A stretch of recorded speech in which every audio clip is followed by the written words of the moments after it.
A glorious return for Des Buckingham, but it ended with Oxford's worst performance and result of the season. Hello everybody and welcome back to another review of this Oxford United season. It's been a while because of that international break, but we're back in league action. The games will come thick and fast, and it started away at Cheltenham Town. The winds of change have been sweeping through Oxford United, and it's been a really feel-good week, actually, with Des Buckingham coming in as the new manager. The Oxford boy coming back to manage his hometown club. The boy from Cowley. It's a wonderful, wonderful story.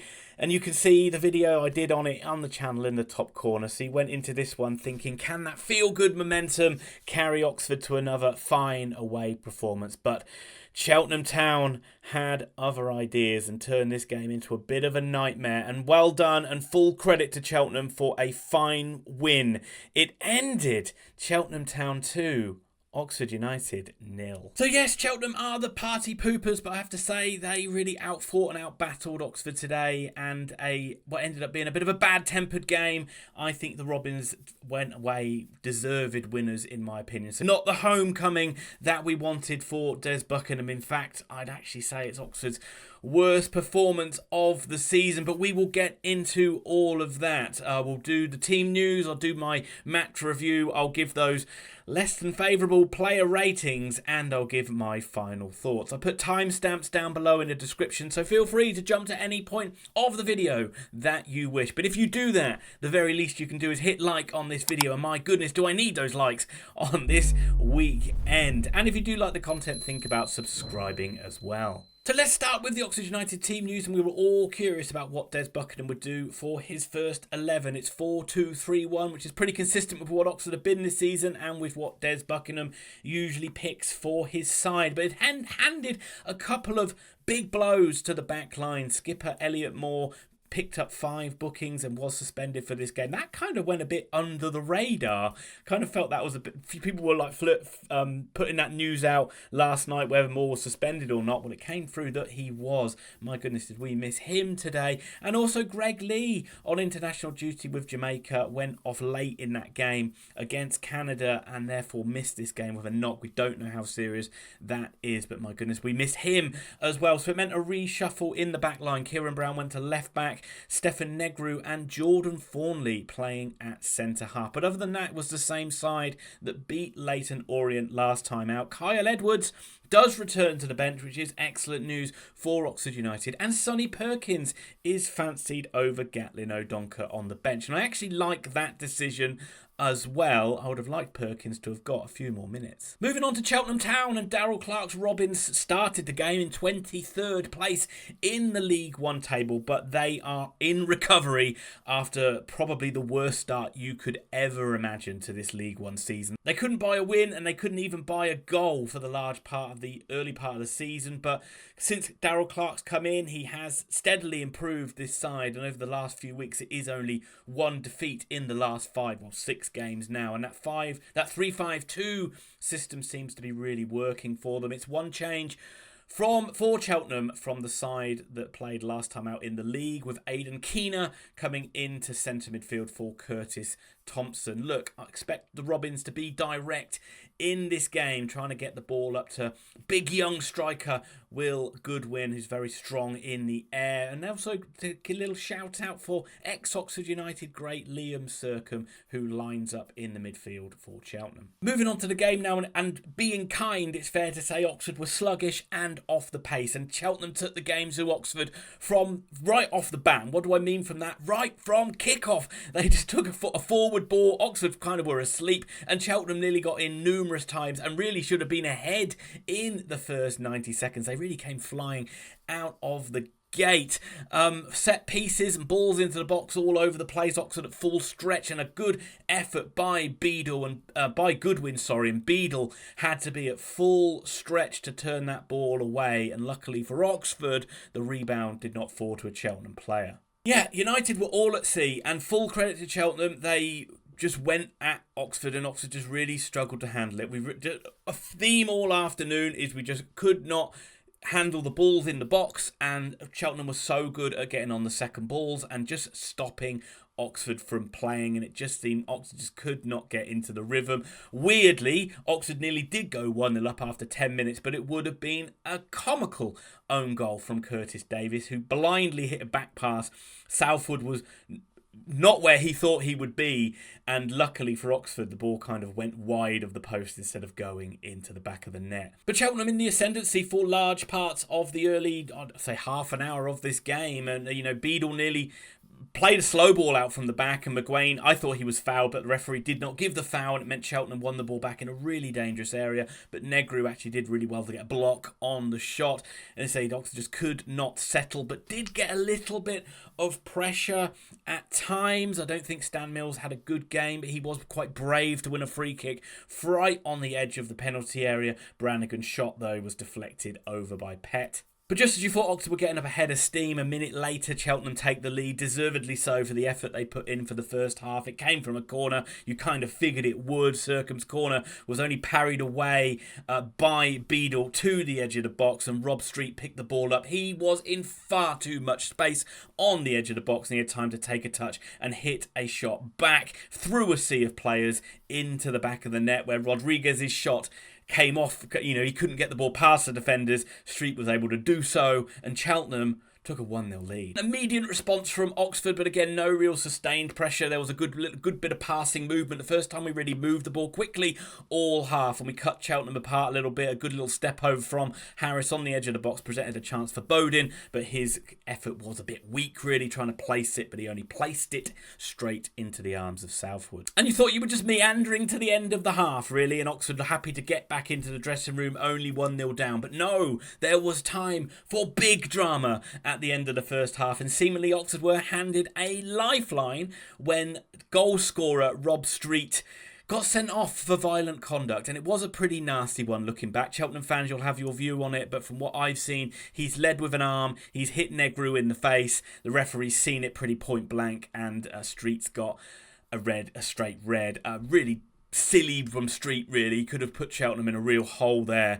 Didn't turn out to be that bad for them, but that gave Oxford a little bit of hope. But then we nearly went 2-0 down right at the end of the first half. They're inexplicable, really, how Liam Circum missed this chance. It was a ball. Oxford just guilty of giving away sloppy set pieces and chances for Cheltenham to load the ball into the box. And I think this one was from a throw-in, or it might have been from a free kick. But the ball was not flicked on, and Circum arrived at the back post. He was only about 4 or 5 yards out, and he somehow puts the ball over the bar. It was a real let-off, and Oxford were lucky to only be 1-0 down. And at half-time, this was as bad as we'd seen from an Oxford United side. Not what we wanted to see from the new manager coming in. We looked very disjointed. Very much it looked like that Cambridge away display on the opening day of the season. But credit to Cheltenham Town, who made it a really uncomfortable afternoon and just stopped Oxford from playing. Oxford just never got into their passing groove. They struggled with the direct play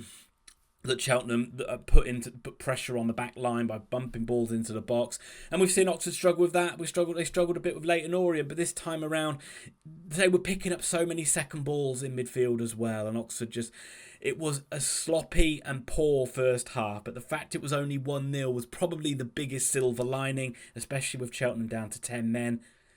We need a response.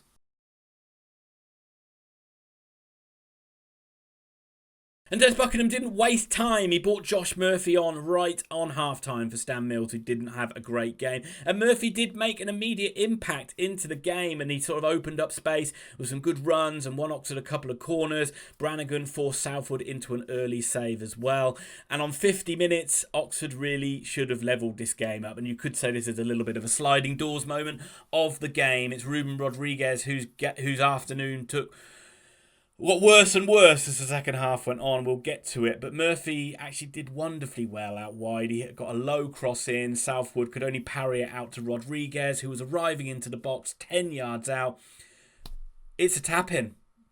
It's a tap-in. And for a guy who had such an amazing game last time out, this was a shocker, and it remained 1-0. But Oxford were in the ascendancy and chances kept coming. Southwood did well to save an effort from Kieran Brown for a header, but Cheltenham was still threatening from set pieces, and any time they could get the chance to load the ball up into the Oxford area, they were taking it and nearly got an opportunity. Oxford failing to clear the ball. Once again, it got played back into Goodwin, and his shot on the spin went over the bars. A couple of good chances that Goodwin had in this game that he really should have done better with, but don't worry, he got there in the end. Game did sort of settle down a little bit for Oxford United. Oxford did bring Kyle Edwards on, which was good to see, and that did start to stretch. You thought that might start to stretch Cheltenham a little bit as well, and Bowden whistled a shot just wide of the post. It felt like it was that sort of afternoon, and then it became 10-a-side because Ruben Rodrigues getting more and more frustrated the more the half went on a yellow card for a silly dissent to the referee earlier on in the second half, and this time he's dispossessed on the ball. He's held on to the player. He stopped the Cheltenham player from going on the attack. It's soft. It's silly. It's stupid. And Rodrigues gets sent off. And unfortunately as well, he's going to be out for the Bolton game. Oxford rattled after this, and it put Cheltenham back in the ascendancy really in this game. And again, they were constantly causing threats from set pieces, and the game just got more and more bad-tempered. There was a coming together from Brannigan and Bevan, having a little bit of a tussle off the ball. And it was all just playing into Oxford's hands. But while it was 1-0, you still felt there was a chance. But again, that was snuffed out on 75 minutes when Cheltenham Town made it 2-0. But it was controversial to say the least. A long ball forward, and the linesman raised his flag for offside. So the Oxford players hesitated and stopped, thinking they got the free kick. I think it was against Lloyd. But then the linesman put his flag down, and they just carried on. And the hesitation in the back line meant Goodwin was able to get in behind. He put it past Beadle, and it was 2-0 to Cheltenham Town. It looked offside on the replay. I'm not sure what happened there.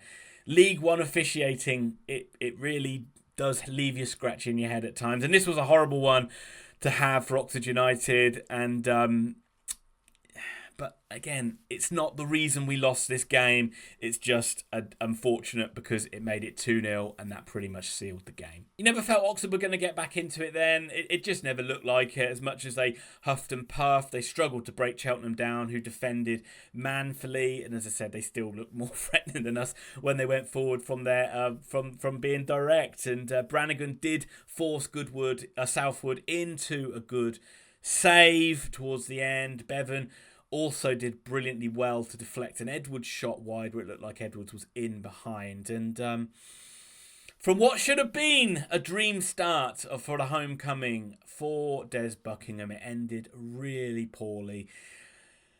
And Oxford need to dust themselves down because big games are coming against sides that have chased us down in the League One table. Not least Bolton, who are on the horizon.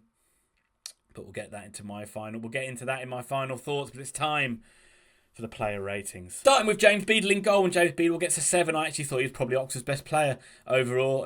He did all right. You know, there were some times where there were some nervy moments, but I don't really remember him making any mistakes. Made a good save at the start of the game, and I don't think his handling or his parrying was suspect or anything like that. I think if anything, he was probably let down by his back four. Finn Stevens gets a 5. Just tough afternoon for the back line. There's not really too much to go into it. Oxford just struggled all afternoon. Stephan Negru gets a 5 as well.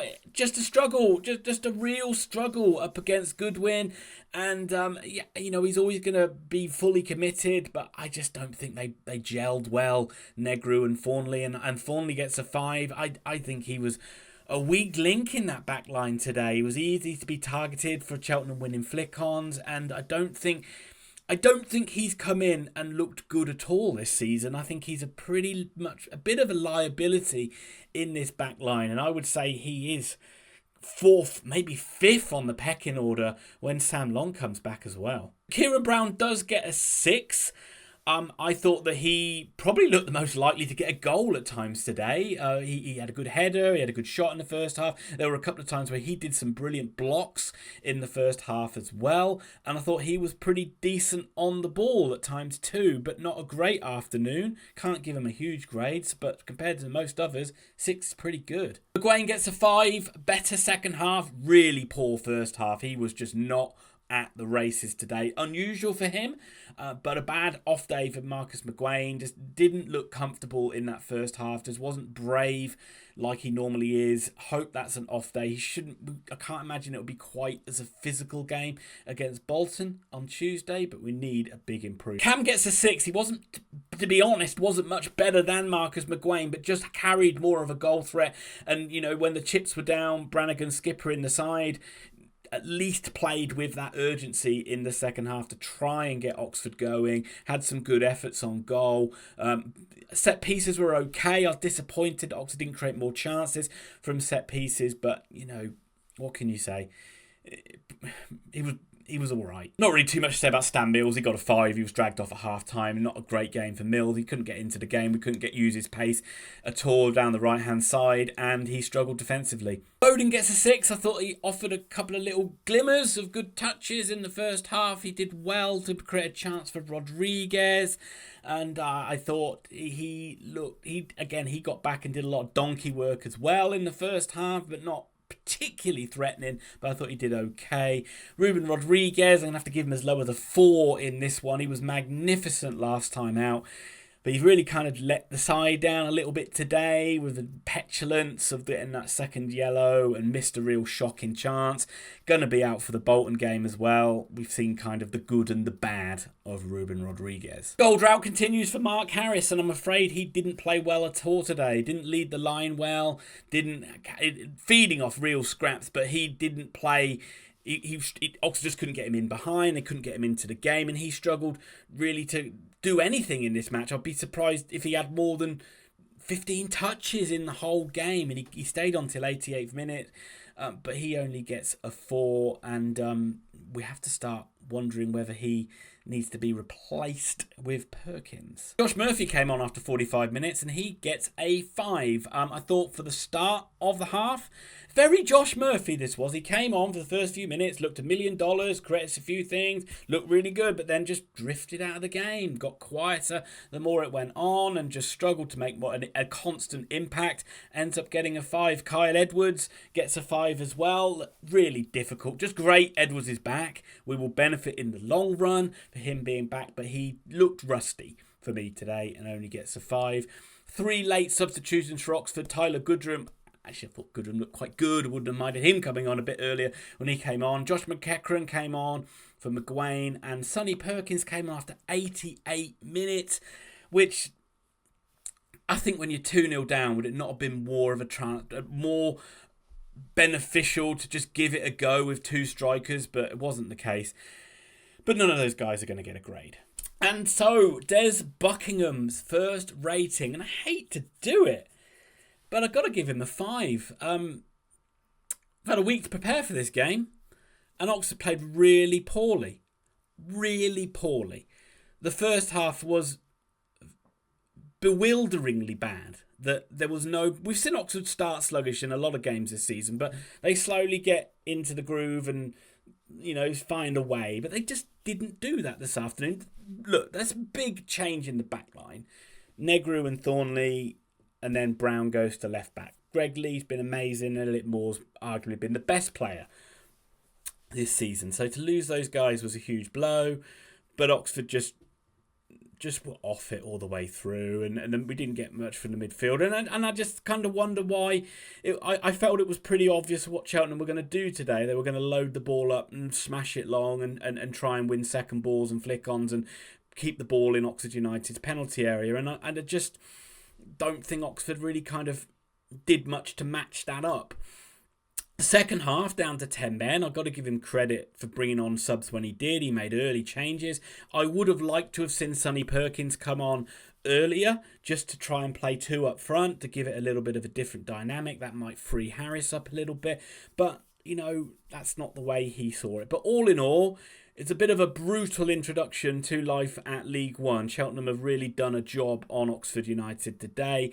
Des Buckingham will hopefully be better for this game. It's a kind of a warts and all look at the worst of Oxford United and just how brutal League One can be. And yeah, but hopefully he'll learn quick. But for this first game, he gets a 5. And that brings me to my final thoughts, and let's start with Cheltenham Town. If there are any Cheltenham fans watching this, first of all, congratulations for that win and that performance. A superb victory. You're fighting and scrapping for points, and that's exactly what you want to see from your side when you're fighting and scrapping for points. The desire was amazing from all the players. Obviously, Rob Street took it a little bit over the line, but you were a constant threat throughout the game, and you exposed a seeming weakness in this Oxford United side where we really seem to struggle a little bit when sides are just going to pump it long, and also if you can take the lead against this Oxford side, it is sometimes a struggle for us to break a side down. But congratulations for you guys today. If you carry on like that, you would imagine that you're going to drag yourself to safety. But I'd be interested to know your thoughts on what you think of what Daryl Clark's doing and how you think you're going to get on for the remainder of the season. And that brings me to Oxford United. Look, saying I'm frustrated is a huge understatement here. I don't think anybody really expected. I think there was a few people expecting Oxford might lose today, but I don't think actually anyone were expecting the manner of the defeat, really. It was a staggeringly poor display in the first half. I don't think there was too much wrong with the way Buckingham set the side up in terms of that's pretty much how I would have done it, really. I don't think you would have changed it too much because the side did so well against Leyton Orient. But then the players just didn't produce, and they just really, whatever it was, Cheltenham just got into Oxford, they snapped around them, they didn't let them play, they kind of knocked Oxford, they didn't let Oxford settle on the ball, and Oxford just failed to move the ball quickly enough and failed to control the game, and they just struggled with it. I would say there were times where Oxford were quite good at rolling their sleeves up and battening down the hatches a little bit, but that is kind of almost like the least you expect. But you do at some point expect the quality to come out from what we've seen, but we rarely saw it. And in the second half, we've seen this a couple of times where we're 1-0 down, a side can just bank in behind us, play for free kicks, hit us on the break, and Oxford kind of really struggled to create consistent chances. That being said, if the Rodrigues chance goes in, you'd feel Oxford would be in the ascendancy and might have gone on to win it. But I don't think we really created constant goal threats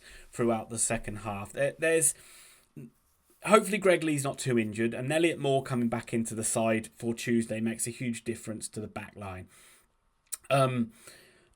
But it's a bit worrying that we played this way against Cheltenham Town, who are struggling down the bottom. And now we've got to play Bolton, and I think we've got to play Peterborough. Bolton have obviously jumped to the top of the league. Hammering wins for both sides today. And that is obviously going to put worries in Oxford United's fans' minds. And people up the top like to talk about Oxford being in a false position and will fall away. And results like that do very little to dissuade that argument. But Oxford have played well against the better sides this season.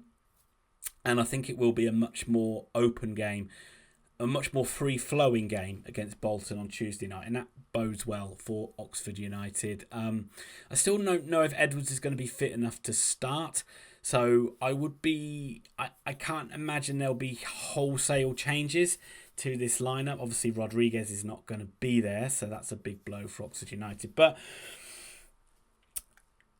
I mean, I didn't expect this result today, so it's a bit of a shock for me, this one. And it's kind of, it has worried me a little bit whether that's going to run on now and whether that's going to be a bit of a bad run that we start with.